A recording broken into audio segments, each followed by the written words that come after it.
So I am pleased to be here this evening with you. My name is Peig Myota, and I recently wrote the book, The Power of Love and Awakened Consciousness, Protocol for Mind, Body, Soul Healing. And as we just briefly discussed, I have a background in nursing, psychology, and ordained ministry. So tonight I'm going to be talking a little bit about my book and why I wrote it, who it's for, and a little bit about what's in it. So I'm going to read a brief description from one of my press releases. This pragmatic new book is a shining gem that is a vast departure from New Age hyperbole that relies on repetitious platitudes about how love can save the world. Myota incorporates scientific research, metaphysical evidence, and personal experiences that establish that human beings were designed with the ability to heal themselves and achieve enlightened consciousness. She presents a strong case for how the science of light energy consciousness reveals the truth that the frequency of love was built into the fabric of human existence and can be found within the cellular DNA of the body. Relying on over 40 years of traditional and alternative theory experience, Myota addresses current personal and world challenges as the training ground for achieving collective healing. This timely book provides a proven structured protocol for mind, body, soul healing that will guide readers on a path toward more inclusive love and awakened consciousness as an expression of soul-infused living. So that's kind of a encapsulated overview of what my book is about. And the reason I wrote it is with over 40 years of clinical and counseling experience, what I found is that trying to work with the challenges of everyday life without a roadmap is a little like driving around at night in the dark without the headlights on. And we're a bit more prone to bumping into things and straying off the road than we are if we keep our headlights on and we are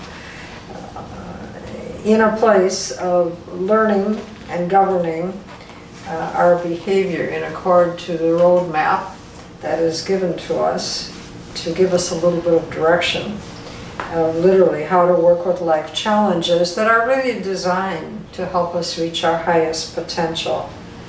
So driving with one's headlights on makes our life journey a little more harmonious and a little more rewarding. So my book was really about developing this protocol from a result of working with students and clients over 40 years, and I was able to see that if there is the ability to work a little bit more with a structured approach for healing and awakened consciousness, it makes it just a little bit easier to understand and to work with. I'm going to read you a quote from Kathleen Singh's book, The Grace in Dying, that I like real well, that talks a little bit more about how long these ancient wisdom teachings have been in the world that have given us the information of the structure that I work with. In 100,000 voices across all time and spiritual traditions, it has been echoed that a human being is an organism designed to realize spirit. We are created for transcendence as birds are for flight and fish are for swimming. Awakening consciousness is a birthright for all of us as human beings.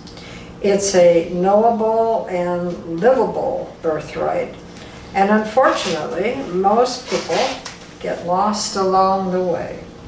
So achieving healing and awakening requires a little bit of diligence, a little bit of study, and a little bit of training. So the reward for doing the work is greater than the effort required.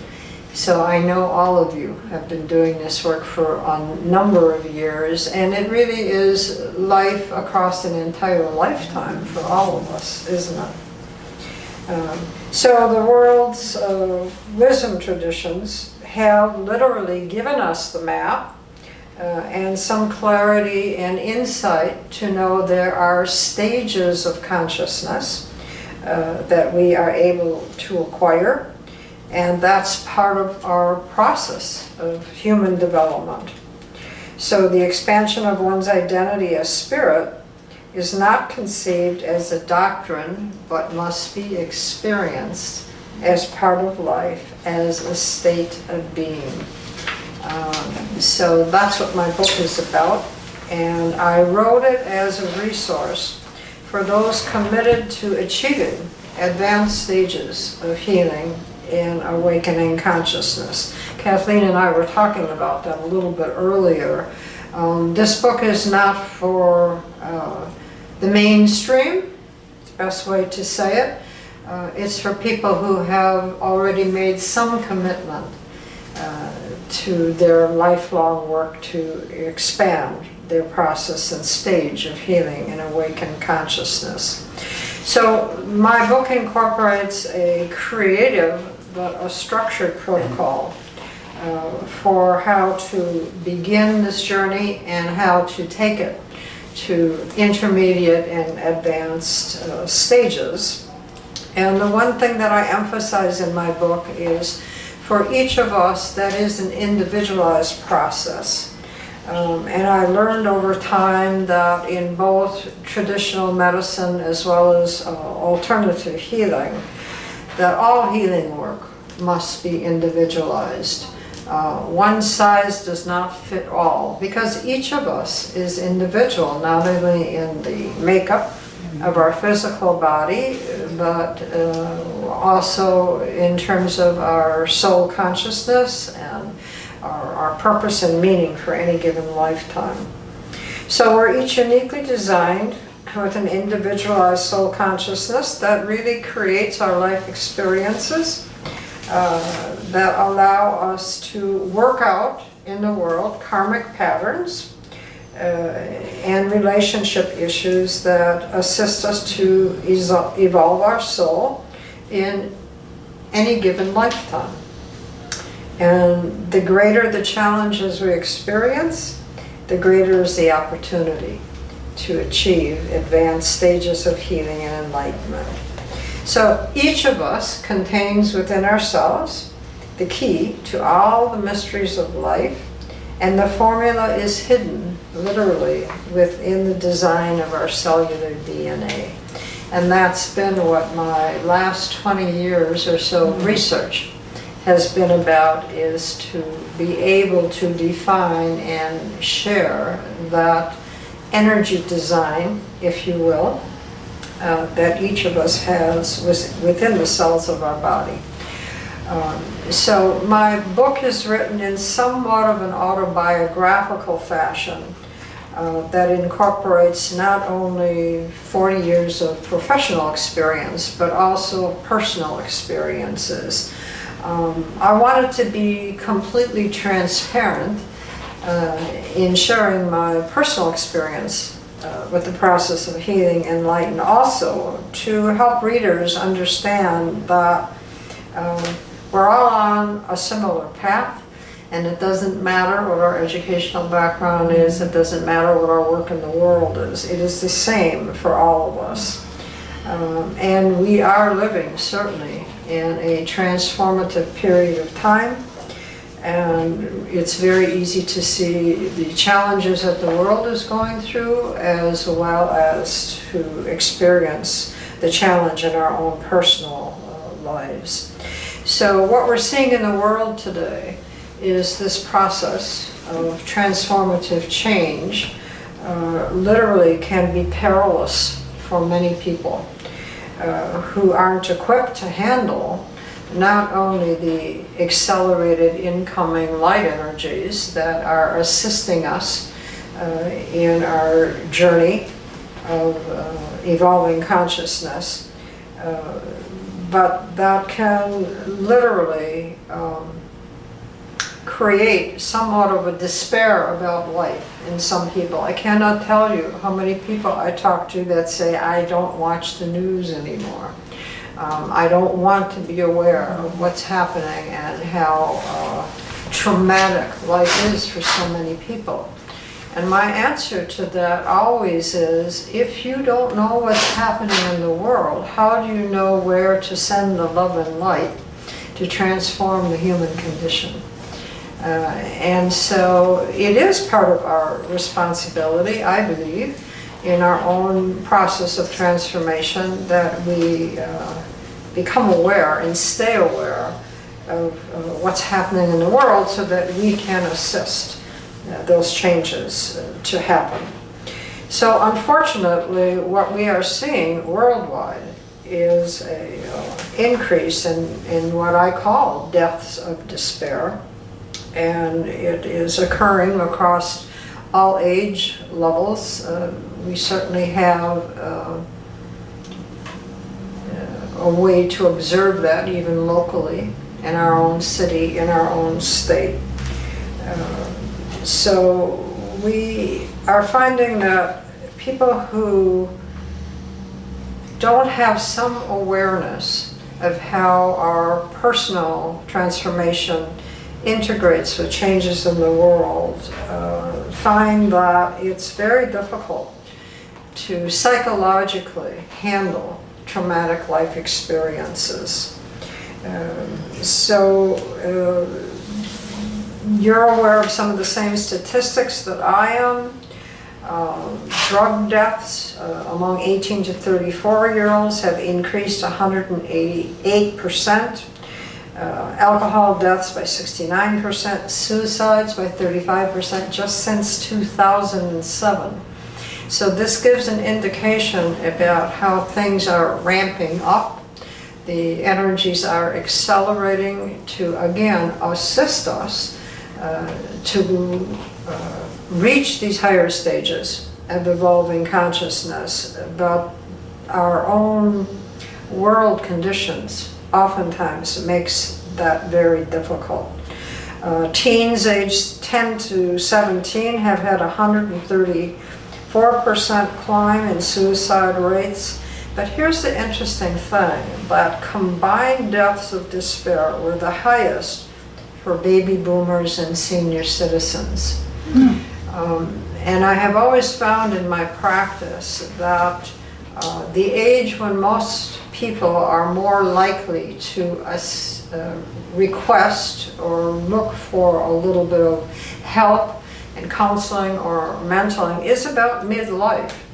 And it's the point where we're kind of past our age, where we're pursuing our education, and if we have a family, the kids are getting older, and it's a time we can finally stop and say, who am I really, and what is life about? And I think that if those questions are not reflected upon and answered in some way, that's where people can acquire a despair of looking at the negativity in the world instead of understanding that chaos always precedes transformative change. So there's, I have found in my practice, there's a very thin line between breakthrough in consciousness awakening and breakdown in psychological functioning. And even for those with some awareness of the awakening process, there are great challenges that occur for all of us, and if we don't make an effort to stay in balance physically, emotionally, intellectually, and spiritually, those breakthroughs can become breakdowns, and some people can find it somewhat frightening to literally have some blockage and impairment in psychological functioning. But those things are very easy to work through with a little bit of reflection, a little bit of help from like-minded people. So when we add to the accelerated incoming light energies that are assisting us in this process, our modern technology and increasing electromagnetic frequencies, it can be very difficult to transverse, and our world is at this point all about cell phones and computers and smart meters and microwaves, including the 20,000 satellite 5G satellites that are literally being launched at very low orbits around the entire global locations in the world, and the thousands of satellite towers that are being built. Literally every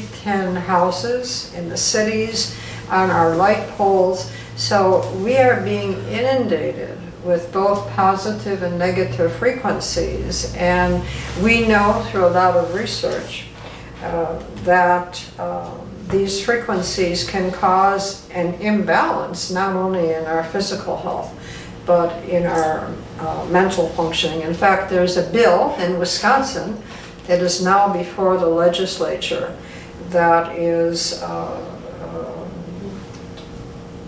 looking at permission to install towers, especially in the Milwaukee area and Wisconsin, for 5G access.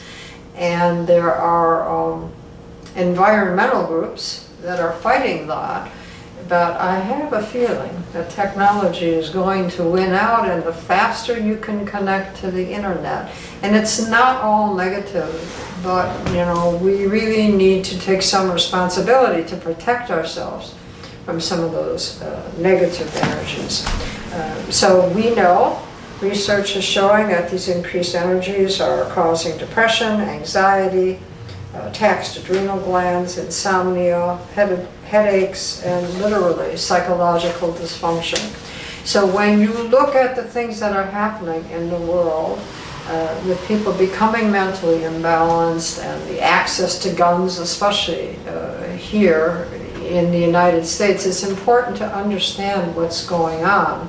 At the same time, to not become a victim of life and to get overwhelmed with the negativity. That's why it's important for people like yourselves to continue to do your individual work and bring these higher energy frequencies of love and light into the world. So my book is really about talking about beginning stages of awakening and healing, intermediate stages, and advanced stages. And especially as we get into the immediate stages, there are certain responsibilities that go along with it. And for intermediate, a commitment to making our healing work a life priority, sustaining the energy frequencies needed to do the work, always in service to humanity. And I know in my work with the Theosophical Society that is part of the mission.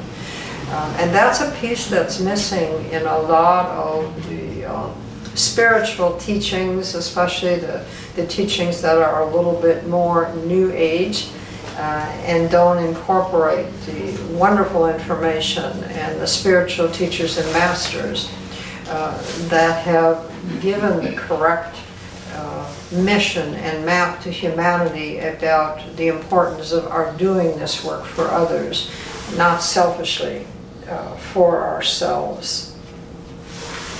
So the advanced stages requires training in how to receive light therapy information, knowledge, the ability to understand the nature of consciousness, universal laws, how to access the power of love for individual and collective world healing. And that's why we're hearing words like light workers, the new group of world servers, missionaries of light, and we are at a point in the evolution of human consciousness where we need every one of you to sustain the energy frequencies and hold that love and light for the world, to be an antenna for those positive energies that are coming in. Does that make sense to all of you? Yeah. And I know that many of you have backgrounds in this. So the beginning chapters of my book address embracing the power of love and understanding that everything is energy. Emotions, thoughts, consciousness. Chapters 3 and 4 describe the spiritual scientific process for healing and achieving expanded consciousness. And that's the work that I've done with the science of light energy consciousness. Chapter 5 describes the individual soul consciousness blueprint that serves as a guiding system for achieving our soul's purpose and work in the world. And chapters 6 and 7 incorporate how to work with light energy and the process of healing and evolving human consciousness. And the last chapter, chapter 8, covers the central theme of my book, which is how to work with the power of love and the responsibility we have as messengers of light to demonstrate to others it is possible to achieve advanced stages of healing and awakened consciousness. All life is created by the source of love with the frequency of love. That's part of the universal design for all life. And within cosmic solar light energy, there is a universal genetic code that literally contains the blueprint for not only the creation of life, but the formula for healing cellular DNA and achieving advanced consciousness of enlightenment. So the definition that I work with of enlightened consciousness in my book is the ability to access the power of love in the process of transmuting the frequency of our cellular DNA to permanently integrate the higher frequency of our spiritual or body of light consciousness within our human body.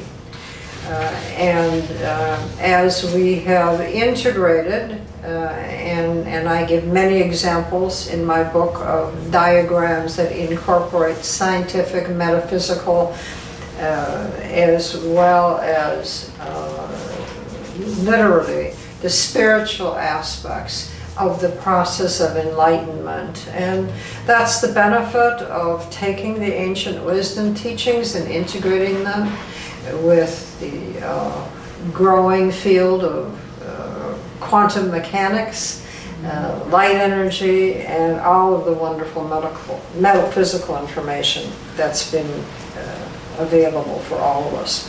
So we are living in a challenging time period that offers the opportunity for healing ourselves, others, and the greater world. It's no accident that the ancient secret teachings are being revealed to humanity at this time that contain the principles and formulas known to highly evolved ancient beings who had the responsibility to keep these teachings alive until the greater humanity was evolved enough to understand and work with them.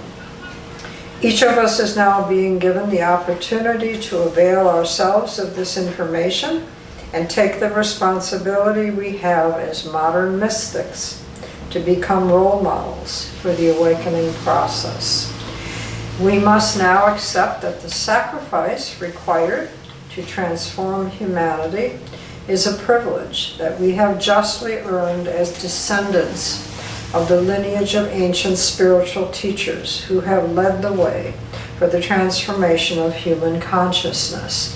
And when we look at the life of some of those ancient teachings, including Master Jesus and Krishna and the Buddha, their lives were not easy. Their mission was not easy, and each of them sacrificed what they needed to in order to bring these teachings to us down through the ages. So it's now our responsibility to take these teachings forward to the greater number of people in the world, which I estimate to be about 90%, that will be in beginning stages of awakening very soon, and will need role models like yourself and all the beautiful books that you have here and all the spiritual traditions that have assisted us with guidance and a roadmap for doing this work.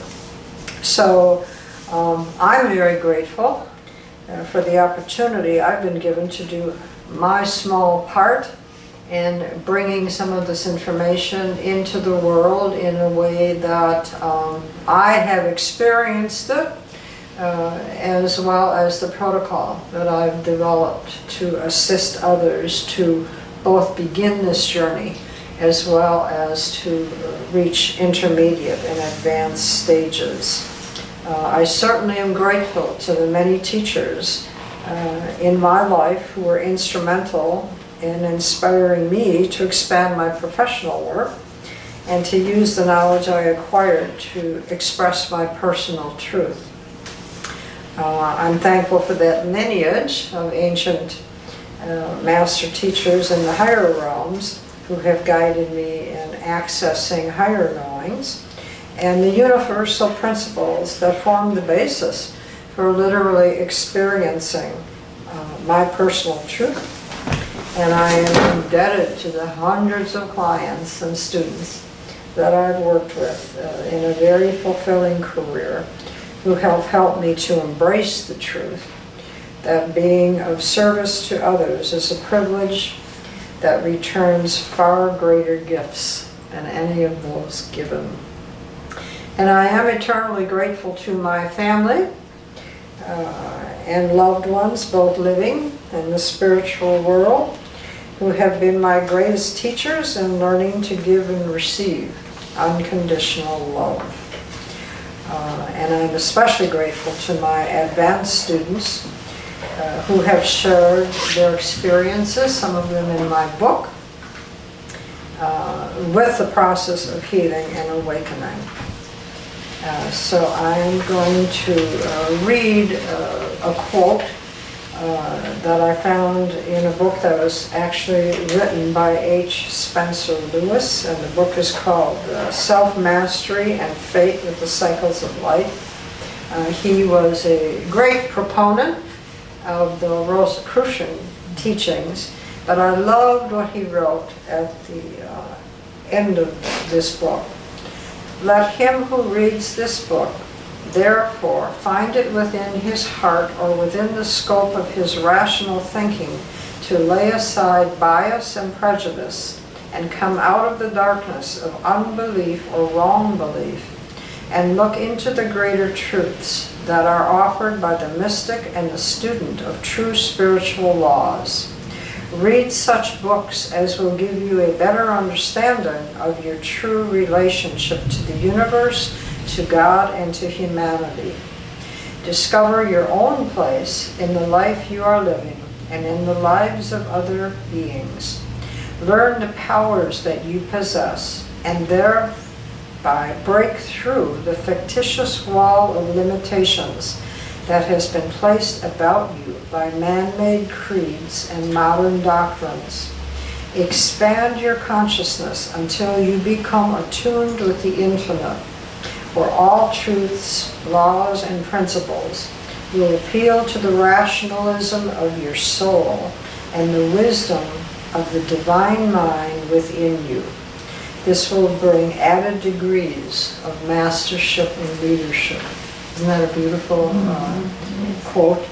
So you're all on that path, and I know that you have all been reading many of the earlier ancient teachings, but I think it's important, and one of the reasons that I am a member of the Theosophical Society is because they absolutely are open to continued expanding of this information, and they're open to bringing in the writings and the teachings of others that have somewhat modernized some of the original teachings that have never lost the core of what those ancient wisdom teachings still contain to this day.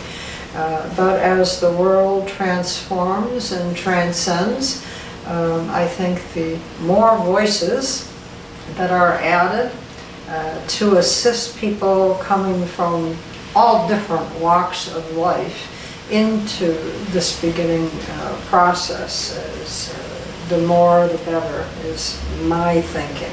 Does that make sense to all of you? Mm-hmm. Yeah. Yes. Do you have any questions? Comments? I've given you a brief overview of 8 very detailed chapters, and I have told everyone that buys the book to read it slowly, a few pages at a time, and allow yourself to not only integrate the information, but integrate it with your own personal life experiences.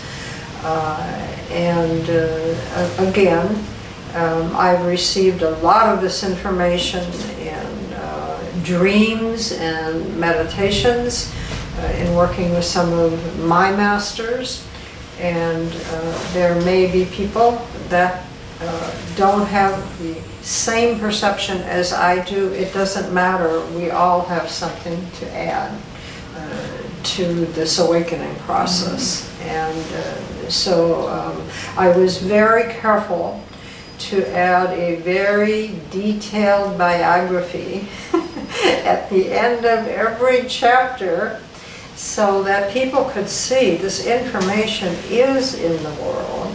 The research has been done, both in the field of metaphysics and science, and that anybody that has an interest in pursuing this further, there is a wealth of information out there, and all it takes is a little bit of curiosity and a little bit of open-mindedness to want to learn more. So the one thing that has come from my doing author visits and presenting some of the information in my book is I have been asked if I would be willing to begin a study program for people to teach them how to use the protocol in my book. And I will leave with you, Kathleen. I'm not going to start anything until February 2020. I have enough on my plate right now. But just so that you know, especially the only requirement for interest in the group is, of course, that you read the book. And then if you are interested in learning more specifically about how to use the protocol, I'm going to do one study program on Saturday afternoons, once a month, over 8 months. And I'm going to do another study program on just 2 full days on a Saturday in May and October, because there are some people that would rather just have the information consolidated in a full day. But my intention with this really was to provide time in between the study groups so that you could practice the various aspects of the protocols so that you could gradually move forward from beginning to intermediate to advanced stages. But at least I wanted to let you know that I am going to do that. But, you know, start by reading the book, and if you have any further questions, let me know. Yes?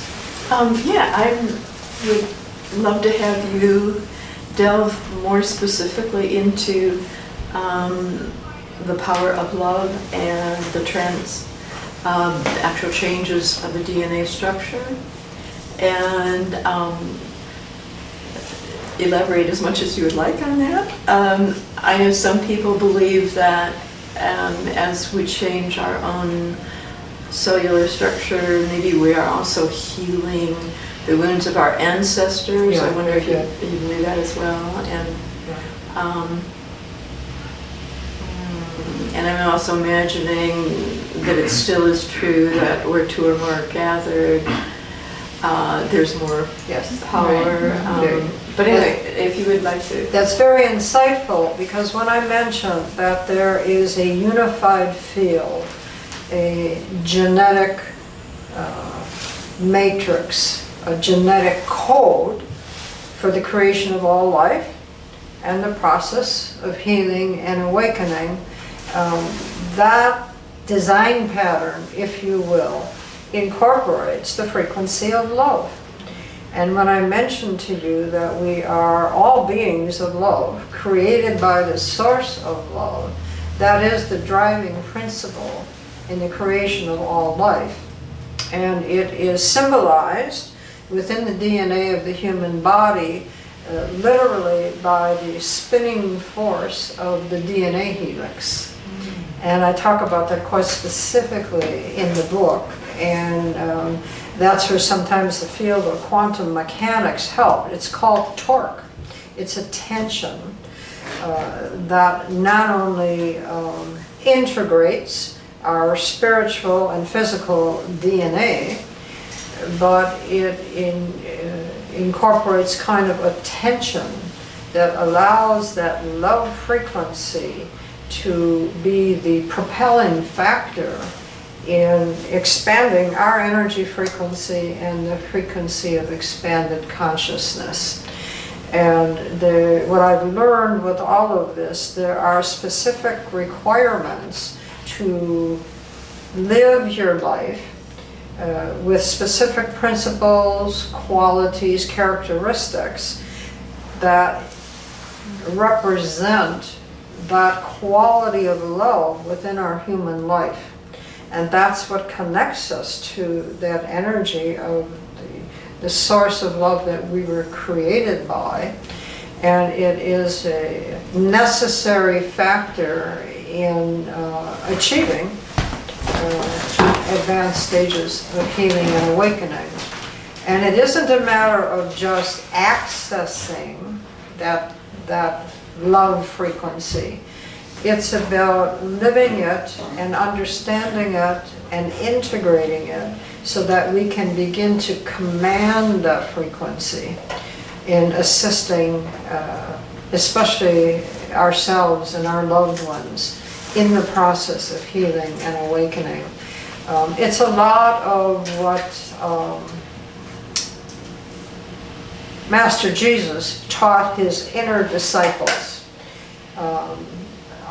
That's information that is not included in the Bible and in some of the traditional teachings, but he literally taught those inner disciples how to work with universal laws, how to access cosmic solar light energy, so that they were able to command that energy frequency of love. When you look at the miracles that Master Jesus and great healers work with, that is the power that they're accessing.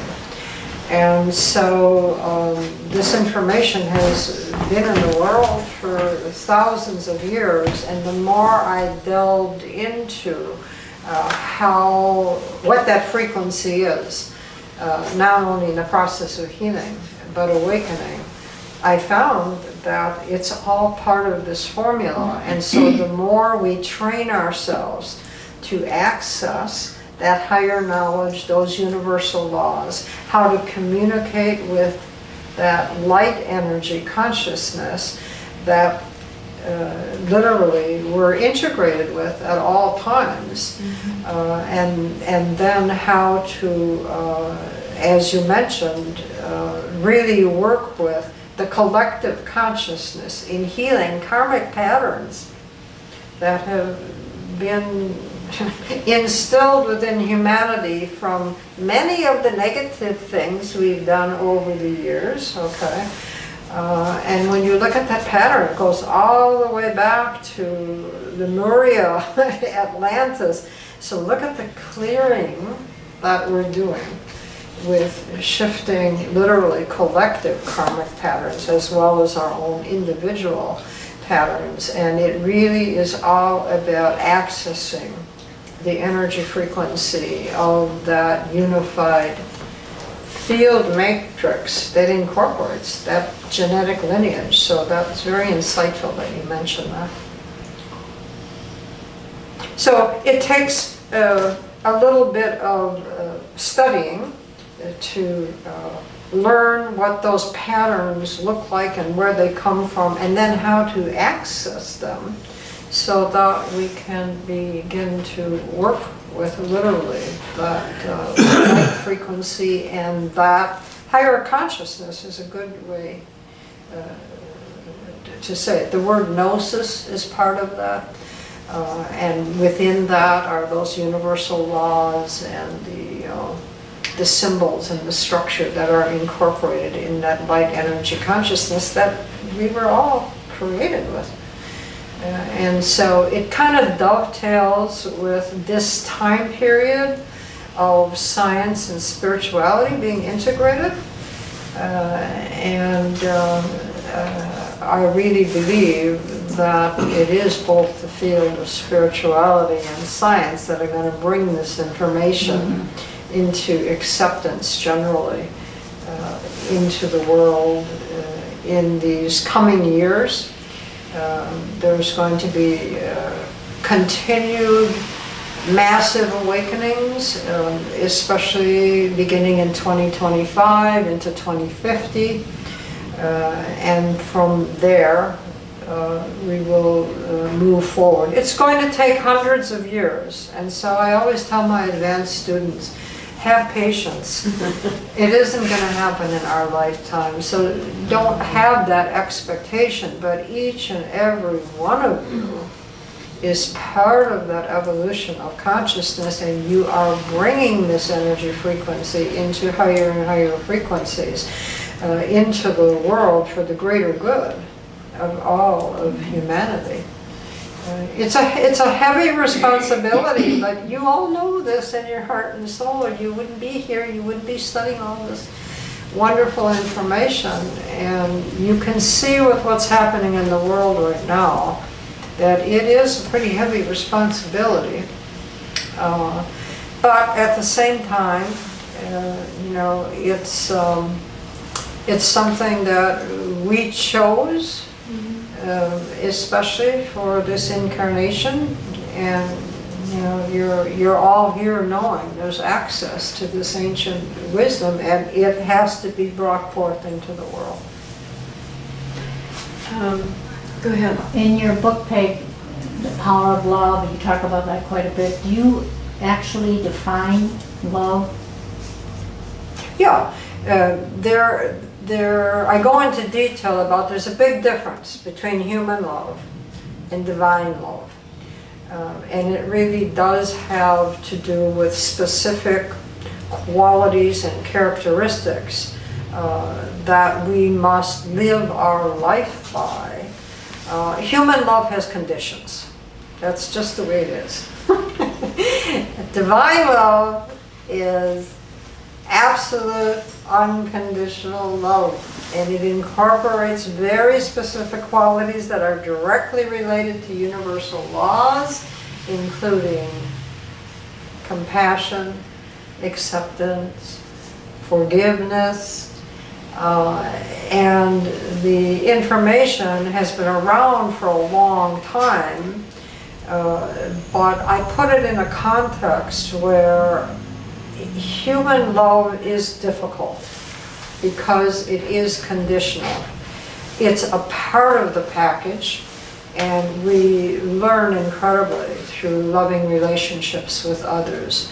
I spend a lot of time, especially in chapter 5, where I talk a lot about my own healing process from the passing of my 48-year-old son, and how that healing process taught me the immortality of love, and that there's a different kind of love besides just human love, that keeps us connected to all of our loved ones in the spiritual world, and it goes back again to that frequency of, the energy that we're created with, the energy that we are meant to live and work with.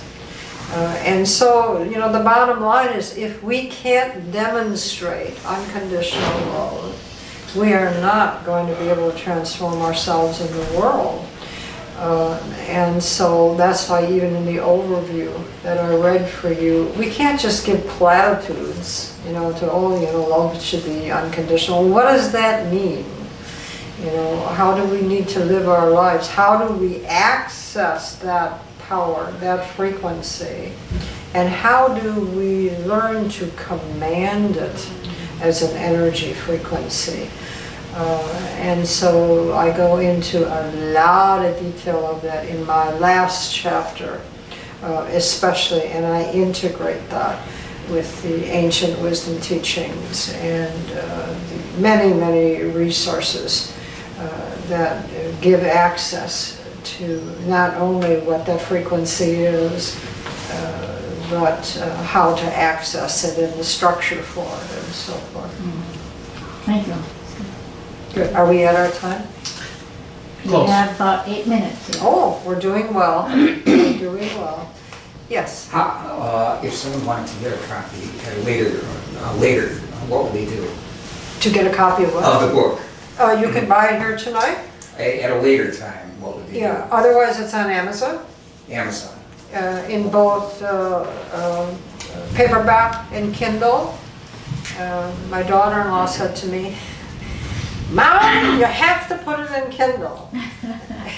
I don't read anything that I can't read digitally. And I said, and I am the opposite. I have to hold the book and feel the energy of it as I read it. But that's modern technology. I have been very pleased. I work a lot with professionals in my teaching program, and I have a number of psychologists and nurse practitioners that are wonderfully recommending it for their clients that they work with, and that's part of where the request came from some of these professionals about would I teach in more detail the protocol that I have developed. Now that you're talking about the book, I'm interested. What did you have for an editor? Did you have a good editor? Was it through the publisher, or Would I have what? who was your editor, or did you have several editors? Oh, I was very, very fortunate. I worked with a publishing company in Florida, and you can see on there, in the book I give them a lot of credit, Powerful You Publishing, and they had contacted me about writing a chapter in a book that they were writing based on experiences that a number of practitioners had. And I said, I really was not thinking of writing a chapter, but I said, I have had the thought of writing my own book. And because they understand the metaphysical language and the language of healing, it really was a blessing to work with that editor and those publishers. I didn't have to convert the language, and I was very respectful of the changes and the recommendations that they made, knowing they understood what it was I was, attempting to say. And I was also very respectful of knowing that I have a fairly abstract mind, and I really wanted this information to be readable, and for people at least like yourselves who have some background to be able to understand it, which is also the reason that I incorporated a lot of my personal experience, especially with learning to embrace the power of love in my own personal life, as well as the metaphysical understanding of it. But I felt very blessed. It was one of those synchronicities, and when they contacted me 2 years ago, I had the name of the book. I had a vague outline of what I was going to write, but once you sign that contract, they push you. And so between, maintaining a busy practice and teaching and keeping up with 6 grandchildren and my own children, that's why I told Kathleen, I am doing nothing outside of what I need to do for a whole year, or I will never meet these deadlines. So I have much respect for people who write books, because I know what it takes. And I said over and over, if I could just go to some little retreat center or someplace for about a year and not have to do anything but write, but that's what it was about. Last week we had a program here on the light and the dark, and how one actually requires the other, the yin and the yang, so to speak. And, Right. and I was puzzled a little bit after the meeting, because I had been involved with a group in Black Mountain, North Carolina, the Light Center. Okay. Jim Gore was the teacher there, the founder. And, so he taught the light prayer. It was all about the light. And then I realized, actually, he did have the formula. He would teach commands that you would say, the Creator creates. The Creator creates light. The Creator creates love. And use that power to create. And so actually, as I'm perceiving that now, is he was right in saying the Creator, that was coming from the void, the darkness, Right, the spirit, and so you actually did have both. It wasn't just solely teaching the light, so the Creator from that void, the darkness, brings forth and creates. And the other thing, you mentioned earlier, you spoke of Commanding yeah. power. And it's really, that is something to get people over the hump of thinking that they have any power, or they have a right to command, or, that's a whole thing in itself. Well, there are a few conditions Yeah. that go with that. Yeah. But we do know that, we have the power using intention and thought energy to not only communicate with our own body, but literally the cellular DNA of others in the healing work that we do. And I list a lot of research in my book, especially that was done outside of the United States, particularly in Russia, of how the research has shown not only that we can use language, but the more we sustain the energy frequencies and live the qualities of unconditional love, the better we can access and command that power. And again, that's what Master Jesus taught his inner circle. And so there definitely are requirements, conditions that go along with that. Everybody can heal. You can put your hands on your pet, a grandchild, your own children, and they will feel better just from your touch. But if you want to work at the level of Master Jesus, you think about how he lived his life and how he accessed that the universal laws and that cosmic solar light energy. And yet, in many of his quotes, he said over and over again, you too shall do what I do and more.